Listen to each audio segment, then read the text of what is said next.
What's up everybody, it's AJ with etrailer.com. Today we're going to be checking out this chain binder from Durabilt. It's going to have multi-hook functionality, so what that means is it's going to have two grab hooks here that you can use, or a slip hook. You can see we attached it right here to the skid steer and attached this end to the chain, which is attached to the stake pocket, and that's pulling it nice and tight. Let's check it out. So how we have it set up today is we got one end running to the skid steer, the other one attached to the chain that's running to the stake pocket. Now, why we're using this setup is you wouldn't be able to use ratchet straps on something this heavy. It just wouldn't work out as you're going down the road. So you're gonna need something more heavy duty like these chains. So to use the chains, you can't tighten them up by themselves. You couldn't run it through here and just pull it tight and expect it to stay like that. You need something that's constantly pulling on it and holding it in place. And that's where the chain binder comes in. So we have this end attached here, this to the chain, and what we did was we ratcheted it with this handle, and it pulls these hooks in and makes that really tight. So you can see I can't move it back and forth, and this is gonna stay where it is.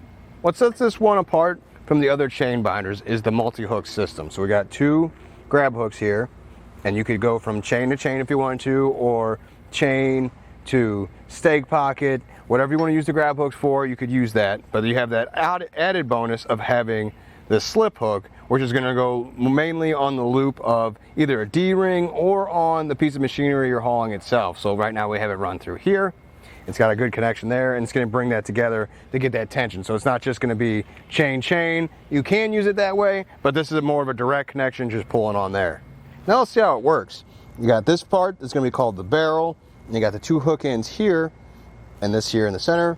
You got the handle and the pawl. So I'm going to push in on that. That's going to put it where I loosen it instead of tighten, so I can just pull the handle back and then start doing this. And you're going to see as the barrel turns here, these hooks, these eyelets are going to come out, and that's what's going to loosen our connection here.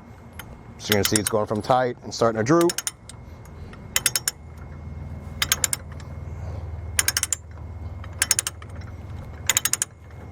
And as that gets loose, I'll remove one of the hooks. Seems like we might be loose enough now just to pull this one out. Yep, almost.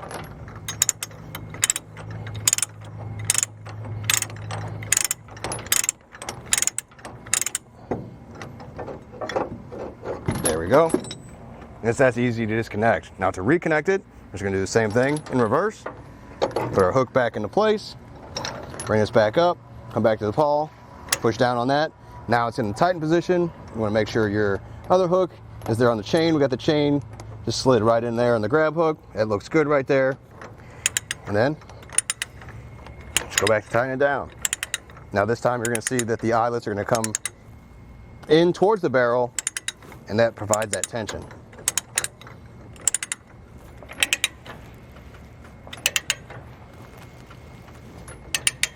Now, to compare it to the ratchet style, there is a lever style or a snap chain binder, and that's going to be a lever that you throw usually with another bar just to get that tension on there. And as you do that, it's going to be quicker, but it's going to put a lot more tension on there. And then when you go to relieve that tension, it is going to pop up. So that one can be a little bit more aggressive, and you can have problems with that there.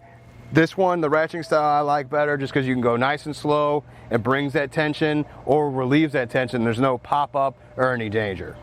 Now there is another option if you like the multi-hook design. Maybe you already know that you're going to hook it up to your heavy machinery more than you are going to be a chain. So this one is going to have two slip hooks and one grab hook, instead of having two grab hooks and one slip hook. So what that means is one side on heavy machinery, if you got a D-ring built in there, you can hook that up too. But if you need to for any reason, you have the grab hook for chains. So just in case you need that, you don't use that as often, but you want that as an option, you can do it this way.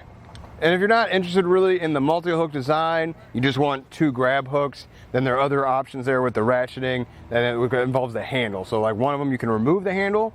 It's more like a tool that you add on there, then you ratchet it or you tighten it or loosen it that way, take the handle back off. You can store it in a toolbox. It just saves space if you have like a smaller trailer or you're just worried about space, how much you're putting on there. Another one is a folding handle where it has like a button here.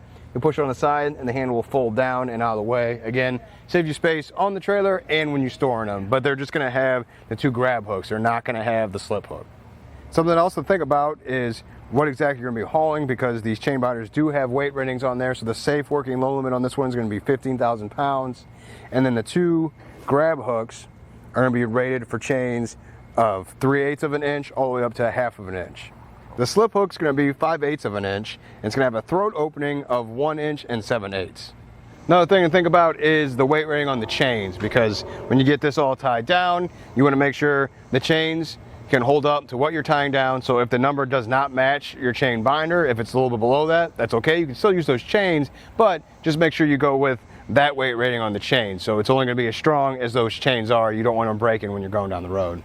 Looking a little closer at it, it's got a steel construction with a red paint on there. You can see it wears down a little bit here at the gears where the pawl hits, where it goes to tighten down or loosen. I think it's just going to happen over time. It's not going to affect how it works. It's still going to work just fine.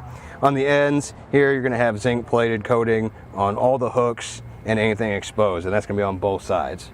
Overall, I really like the ratchet style chain binder. I think it's really easy to use. I like how safe it is too when you're loosening it or tightening it. And I think that it's going to be really helpful to have the multi-hook design just in case you need to use one of the other ones if you need to go chain to chain. But if you're mainly using it this way, you can do that too. Well, I think that does it. Thanks for hanging out, and I hope this helped.